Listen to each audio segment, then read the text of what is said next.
3 heures du matin.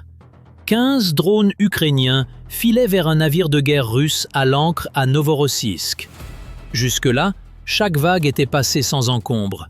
Ce que les opérateurs ignoraient, c'est qu'un avion d'entraînement soviétique datant de 1976 se trouvait à 2 km du flanc gauche de la formation, observant la chaleur de leur moteur dessiner des points lumineux sur un écran thermique. Et cet avion transportait une arme qu'on n'avait jamais vue employée de cette manière. Sur l'écran thermique du pilote de ce petit yak, la formation ressemblait à un chapelet de points blancs sur un fond gris. Chaque appareil était un FP1, le drone d'attaque longue portée fabriqué en Ukraine. Cellule en contreplaqué et composite, 2,50 m d'envergure, un moteur bicylindre le poussant à 180 km/h.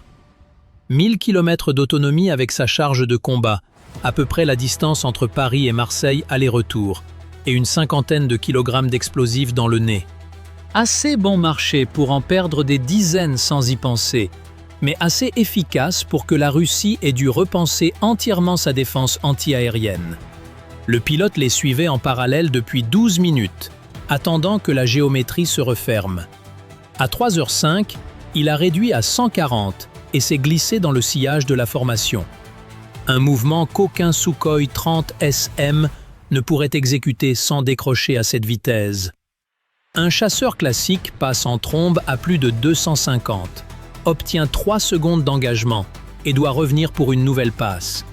Ce vieux yak, lui, est resté derrière les drones, à leur altitude, pendant plusieurs minutes, s'alignant tir après tir. Poursuivre un vélo avec une voiture de course, ça paraît idéal, jusqu'au moment où on réalise qu'on ne peut pas ralentir suffisamment pour rouler à côté. Le Yak 52 est l'autre vélo. À 3h07, le pilote s'est rapproché à 50 mètres du dernier FP1 de la file. Quelque chose a claqué sous l'aile, un bruit sec que le vent a immédiatement avalé. À cette distance, 9 plombs de chevrotine calibre 00 se dispersent sur environ 2 mètres. L'envergure du drone est 2,50 m. La gerbe touche sa cible. C'était un fusil à pompe fixé sous l'aile d'un avion qu'on utilisait autrefois pour apprendre aux adolescents à voler. Le Yak 52 est un appareil d'entraînement soviétique de 1976, équipé d'un Saiga 12 semi-automatique, monté sous l'aile droite. Chargeur de 10 cartouches, portée efficace jusqu'à 50 mètres environ. Sous l'aile gauche, une tourelle thermique Pegram S400, le genre de capteur infrarouge qu'on trouve sur un avion de surveillance de frontières, capable de repérer la chaleur dans l'obscurité totale. Le moteur bicylindre du FP1 dégage entre 5 et 10 kW de chaleur, et dans l'air froid de la nuit, le Pegram détecte cela à 3 ou 5 km. Comme repérer une rangée d'allumettes allumées au fond d'un parking plongé dans le noir. L'ordinateur de bord récupère l'image thermique, place un réticule de visée sur l'écran du pilote et le relie directement à la gâchette du manche. Une pression, et tout ce que le réticule visait recevait 9 plombs. Aucune protection, d'aucune sorte, pour ce vieux yak. Si la charge d'un drone explose à moins de 30 mètres, le souffle atteint l'appareil. C'est le genre de défense anti-aérienne improvisée qu'on finit par construire après qu'une armée entière ait passé une année à détruire chaque lanceur S-400 et chaque batterie Pantsir de son inventaire. Le système de défense anti-aérienne intégré russe, autrefois vitrine technologique, s'est retrouvé réduit à un home avec une lampe torche et une batte de baseball. Et la batte de baseball avait un meilleur taux de réussite. Le premier drone a reçu plusieurs plombs dans la peau en contreplaqué de son aile et a continué de voler. Le bois contreplaqué tolère bien des trous de 8 mm sans céder structurellement, mais chacun ralentit l'appareil. Un drone chargé pour arriver avec quelques minutes de réserve consumait désormais cette marge simplement pour maintenir sa vitesse malgré les dégâts. 15 minutes de vol restants sont devenues 5, à peine assez pour qu'un opérateur guide manuellement un drone à travers un port encombré jusqu'à une cible précise. Le deuxième tir a frappé l'hélice d'un autre appareil. Le moteur a hurlé quand la pale déséquilibrée a arraché le moyeu et le FP1 s'est écrasé dans l'obscurité. Un drone à 55 000 $ abattu par une cartouche de fusil à 2 $, tiré depuis un avion dont l'heure de vol coûtait moins cher qu'une place de parking à Paris.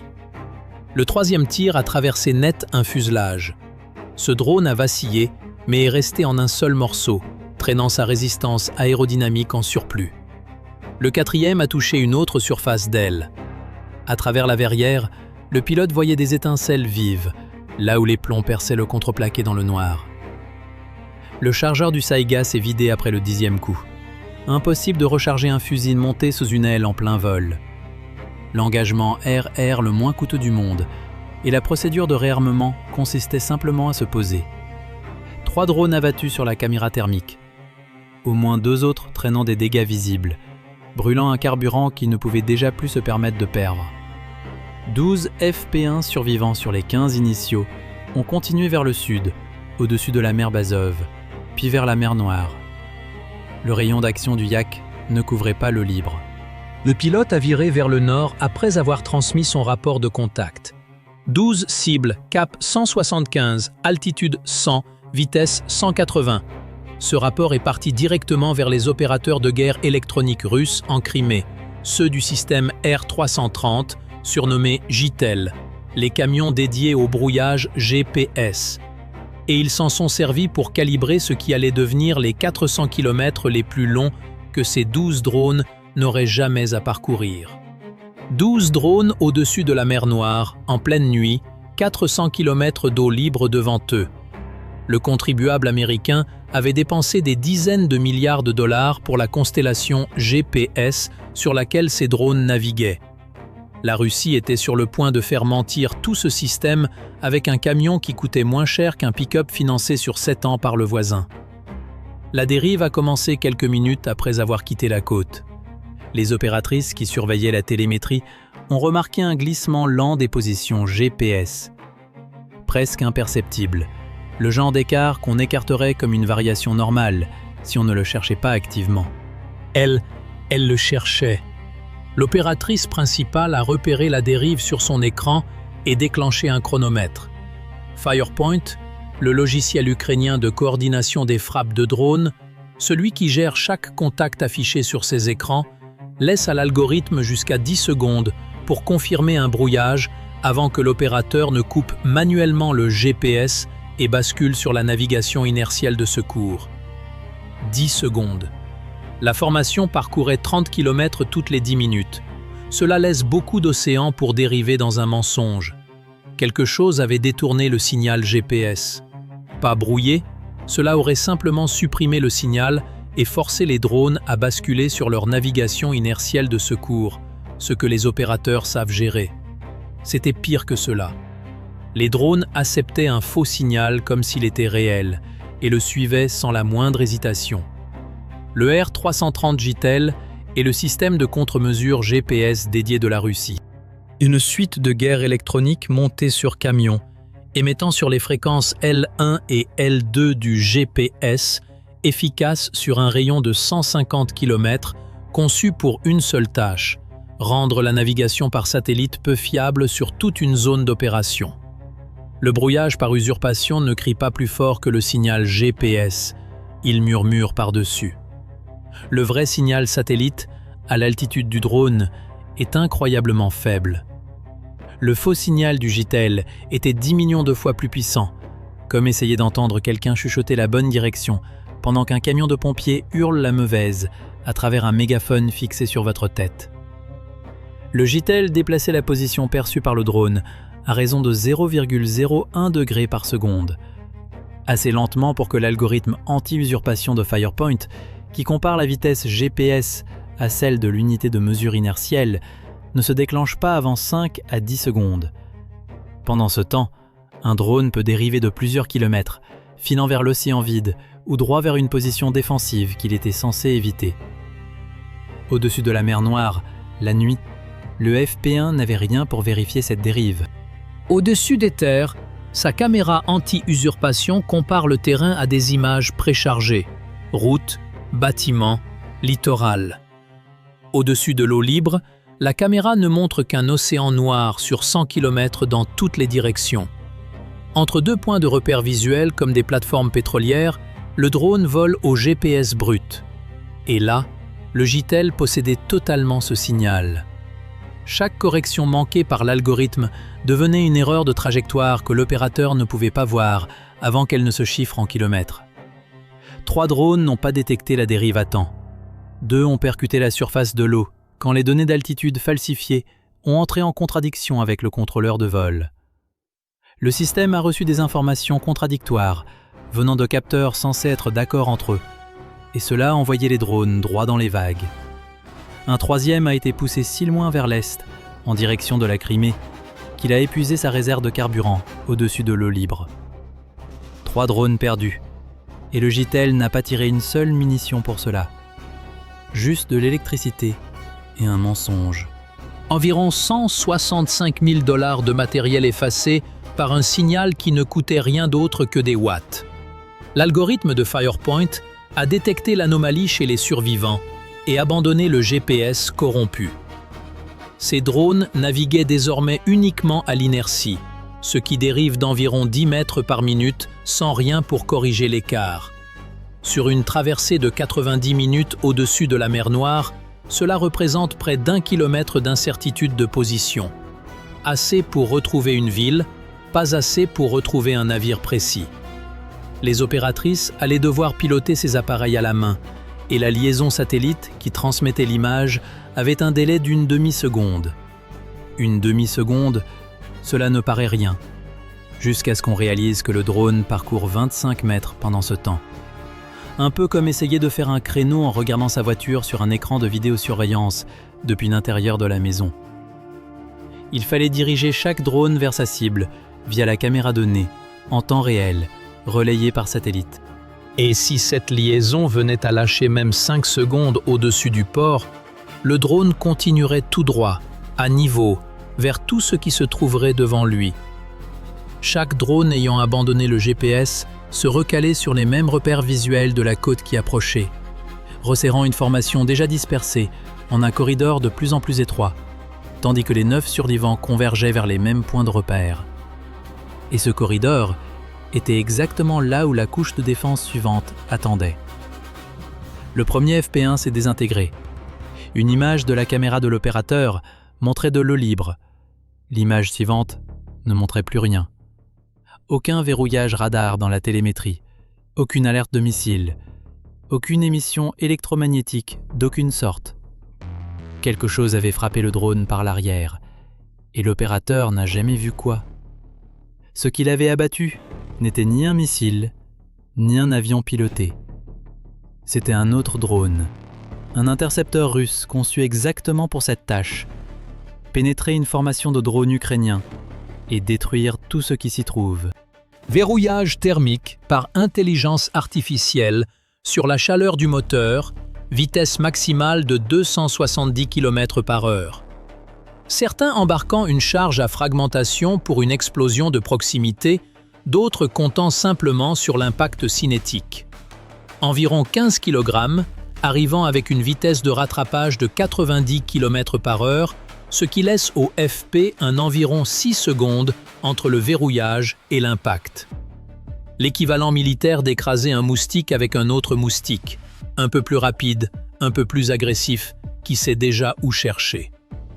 La Russie déployait ses intercepteurs en formation échelonnée le long du corridor d'approche de la mer Noire, se dépêchant de combler le vide laissé par tous ces systèmes de défense anti-aérienne que l'Ukraine avait passé une année à transformer en images de propagande. Voilà à quoi ressemble la défense anti-aérienne russe en cette période. Un réseau intégré valant des milliards de dollars, remplacé par un homme dans une remorque et une tondeuse kamikaze de mauvaise humeur. Le radar Podliotka-1 sur la côte de Crimée est le système russe dédié à repérer les menaces qui rasent les vagues, ce que les grands radars de défense anti-aérienne manquent. Imaginez une caméra de sécurité qui surveille le sol pendant que le système d'alarme surveille le plafond. Il transmet un cap et une distance initiale à l'intercepteur, et la caméra thermique embarquée prend le relais pour la phase finale. Une recherche de chaleur sans missile chercheur. Comme un chien de pistage qui capte l'odeur à 500 mètres et n'a plus besoin de maître chien pour la dernière ligne droite. Le FP1 ne dispose d'aucune contre-mesure, ni leurre, ni fusées éclairantes, ni capacité d'évasion à sa vitesse de croisière. Si le verrouillage thermique de l'intercepteur tient 6 secondes, le FP1 cesse simplement d'exister. Le deuxième intercepteur a raté sa cible. Celui-ci était descendu à 3 mètres au-dessus de l'eau, là où la surface de la mer réfléchit l'énergie infrarouge et crée un fouillis thermique que l'intelligence artificielle ne pouvait pas traverser du regard. L'intercepteur a plongé directement dans la mer Noire. Un drone kamikaze à 100 000 $ vaincu par un simple changement d'altitude gratuit et la chaleur naturelle de l'océan. L'opérateur de l'intercepteur a redésigné immédiatement. Son drone suivant a verrouillé un FP1 volant à 80 mètres. Retour thermique net, suivi solide, confiance de l'intelligence artificielle élevée. L'opératrice ukrainienne qui surveillait son flux vidéo l'a vu venir, un point lumineux qui gagnait du terrain par l'arrière, se rapprochant vite. Et elle n'avait qu'une seule option. Elle a poussé la commande d'altitude à 3 mètres. Le FP1 a plongé vers la surface. Le verrouillage thermique de l'intercepteur a tenu à 50 mètres, puis 30, puis 20. Et l'image thermique s'est dissoute dans le fouillis chaud de la mer. Et l'intercepteur a percuté l'eau 40 mètres derrière le drone. Le FP1 s'est stabilisé au ras des vagues, sa caméra ne montrant plus qu'un océan noir et des embruns, vivant, mais volant à l'aveugle. C'était le dilemme pour chaque drone survivant. Descendre à 3 mètres, et le verrouillage thermique de l'intercepteur se brise dans le fouillis de la surface. Mais à cette altitude, de nuit, au-dessus de la mer Noire, la caméra de nez ne voit plus rien. Pas de côte, pas de repères, aucun moyen de naviguer. En sécurité face aux intercepteurs, mais invisible pour son propre opérateur, jusqu'à ce qu'on remonte près de la côte et que le port apparaisse enfin à l'écran. Survivre ou naviguer, il fallait choisir. On peut se demander, franchement, ce qu'on aurait fait soi-même à la place de ces opératrices, les yeux rivés sur un écran, sachant qu'un mauvais choix d'altitude coûtait tout, dans un sens comme dans l'autre. 15 drones avaient quitté Zaporizhzhia. 6 points restaient sur l'écran des opératrices, dispersés par les changements d'altitude d'évitement sur plusieurs caps différents. Ce n'était plus une formation, mais des drones isolés convergeant vers un port depuis 5 ou 6 directions distinctes. Le fusil à pompe en avait pris 3, le brouillage GPS 3 autres, les intercepteurs 3 de plus. Et la partie la plus difficile restait encore à venir. 6 FP1 ont franchi la côte, GPS compromis, cellules endommagées par les plombs, opératrice pilotant à la main via une vidéo satellite avec une demi-seconde de retard. Mais leurs caméras fonctionnaient encore, et ce que ces caméras montraient valait tout l'enjeu de la mission. Des postes de chargement pétrolier, des réservoirs de stockage de carburant, le terminal de Chescaris, 75 millions de tonnes de trafic annuel, environ 60 millions de dollars de revenus d'exportation par jour, tout cela regroupé dans le complexe portuaire, juste à côté de la base navale. Et posé au milieu de tout cela, le mât radar caractéristique d'une frégate de classe Grigorovitch, l'admiral Essen, une frégate lance-missiles de 4000 tonnes, construite pour emporter des missiles de croisière calibre, des missiles surface-air Stil 1, et suffisamment de capteurs pour suivre chaque contact dans un rayon de 150 km. Sur le papier, l'un des navires de combat les plus capables de la flotte russe de la mer Noire. Ce qu'elle allait démontrer, c'était toute la différence entre la capacité sur le papier et la capacité réelle. L'opératrice pilotait délibérément à travers les infrastructures. Sur son écran de contrôle, la vidéo montrait l'approche du port à 180 km/h. Des réservoirs de stockage défilant à gauche, l'ossature métallique d'une grue de chargement à droite, un pétrolier brut, lourd et bas sur l'eau, droit devant. Elle a fait glisser le drone légèrement à gauche pour contourner la poupe du navire. La jauge de carburant, dans le coin de l'écran, affichait 4%. Il lui restait peut-être 90 secondes. 5 autres opératrices faisaient exactement la même chose sur 5 autres écrans, chacune traçant un chemin différent à travers le port, chacune regardant sa jauge de carburant descendre vers 0. 90 secondes, 6 opératrices, 6 drones filant à 180 km/h au milieu d'installations pétrolières, avec une demi-seconde de délai vidéo et sans GPS. Voilà l'équation qu'elle devait résoudre, en silence, chacune de son côté. La batterie Thor M2, installée à terre, suivait déjà l'approche. Le radar à balayage électronique tenait les 6 contacts, les solutions de tir défilant à l'écran. Les cellules en contreplaqué renvoyaient à peine assez d'écho pour permettre un verrouillage à cette distance. 16 missiles prêts. Le doigt de l'opérateur restait posé sur le bouton de tir. Il a demandé l'autorisation au commandement à terre. La réponse a mis 4 secondes à arriver. Une éternité quand l'ennemi n'est plus qu'à 6 secondes. Permission refusée. Le rayon d'explosion prévu des charges, à cette distance, recouvrait 3 réservoirs de carburant et un collecteur de pipeline alimentant les postes de chargement de Cheskaris. Un tir manqué dans ce port pouvait frapper une cuve, un pipeline ou un pétrolier à l'ancre. Une seule ogive mal dirigée et le plus grand terminal pétrolier russe de la mer Noire brûlerait pendant une semaine. Le système de défense rapproché le plus performant de l'arsenal russe, une image radar parfaitement nette, 6 cibles qu'il aurait pu abattre les yeux fermés. Et la réponse était non. Difficile de ne pas se demander ce qu'on aurait décidé à sa place. Protéger l'économie ou la sécurité immédiate, quand les deux ne peuvent pas coexister dans le même instant. Les 24 trappes de lancement vertical du Tchtil 1 se sont ouvertes d'un coup. Des cellules verticales, des missiles rangés debout dans le pont comme des cartouches dans le barillet d'un revolver, pointant droit vers le ciel. Le pont a tremblé sous les pieds de l'équipage quand les missiles 9M317M ont jailli des cellules dans l'obscurité, accélérant vers les contacts entrants. Tout conforme au manuel, tout ce pourquoi le système avait été conçu. Les opératrices, en Ukraine, regardant les flux vidéo des survivants, ont vu les traînées de fumée des missiles surface-air filer devant les caméras des drones, des lignes lumineuses tranchant le ciel sombre. Proche, mais pas assez. Les missiles ont volé vers des points d'interception calculés dans l'espace, et les FP1, chacun piloté par un être humain regardant un flux vidéo en direct, avaient déjà dévié de 50 mètres par rapport à ces coordonnées au moment où les charges sont arrivées. Dans le centre d'information de combat de la frégate, l'équipage est resté figé pendant 3 secondes. Le système avait fonctionné parfaitement. Les missiles avaient volé exactement vers les bons points dans l'espace. Les cibles, simplement, n'étaient plus là. La raison de cet échec était posée sur la superstructure dans des boîtiers fondus. 1 mois plus tôt, des drones ukrainiens avaient déjà frappé cette même frégate, à ce même quai.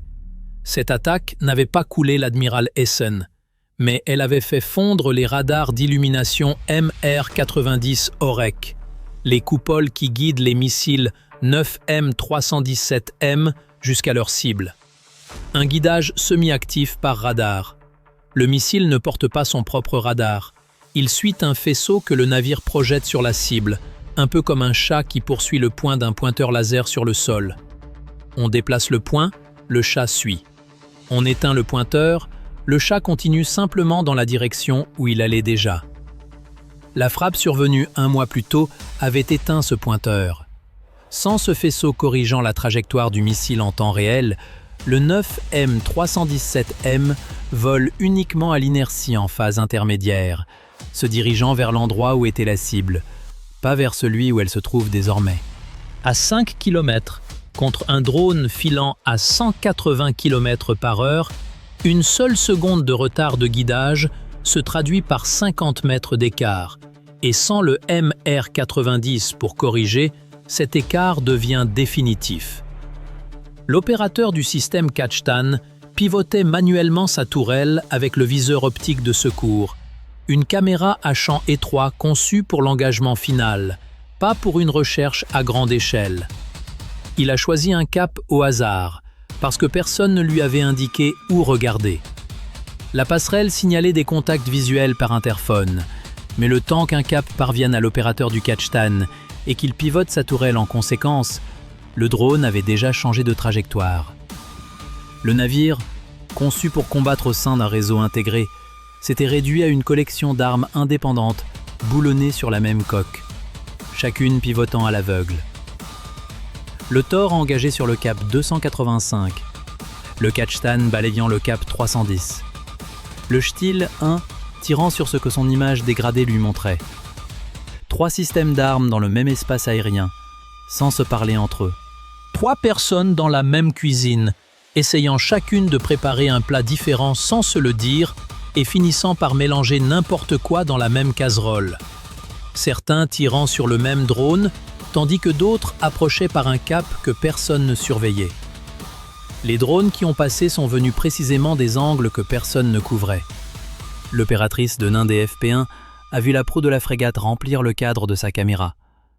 L'affût du canon à 190, le pont d'ancrage, la superstructure avant grandissant, jusqu'à ce que l'écran devienne blanc.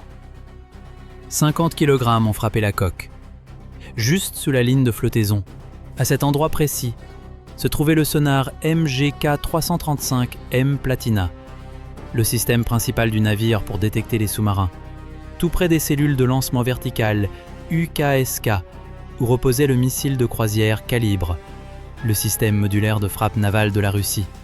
Un dispositif qui charge différents types de missiles, comme un chargeur reçoit différentes munitions, et celui-ci envoyait des calibres sur des villes ukrainiennes depuis plus d'1 an. Les images satellites du lendemain ont montré que la structure des cellules de lancement était globalement intacte. 50 kg n'étaient pas suffisants pour fissurer le blindage renforcé du lanceur, mais l'infrastructure d'accès, les circuits d'alimentation et les équipements de pont autour des cellules étaient détruits. Sur les 6 drones qui ont mené l'approche finale, 4 ont manqué leur cible. Les approches précipitées d'opératrices regardant leur jauge de carburant tomber en chiffres à un seul digi, le retard vidéo d'une demi-seconde et les 5 minutes de réserve volées plus tôt par le fusil à pompe au-dessus de Zaporizhia, tout cela se lisait exactement dans l'endroit où ces drones se sont écrasés. Mais 2 ont suffi. 15 drones partis, 15 histoires différentes racontées par un fusil à pompe monté sur un vieux coucou d'entraînement, par un camion de brouillage, par des intelligences artificielles chassant la chaleur au-dessus des vagues, et par 6 paires d'yeux fatigués, regardant des jauges de carburant s'épuiser en silence. Reste une question qui ne trouve pas vraiment de réponse simple. Quand la technologie la moins chère finit par mettre en échec les systèmes les plus sophistiqués, est-ce le signe d'une ingéniosité admirable ou celui d'une guerre qui devient de plus en plus imprévisible pour tout le monde, des 2 côtés de la mer Noire?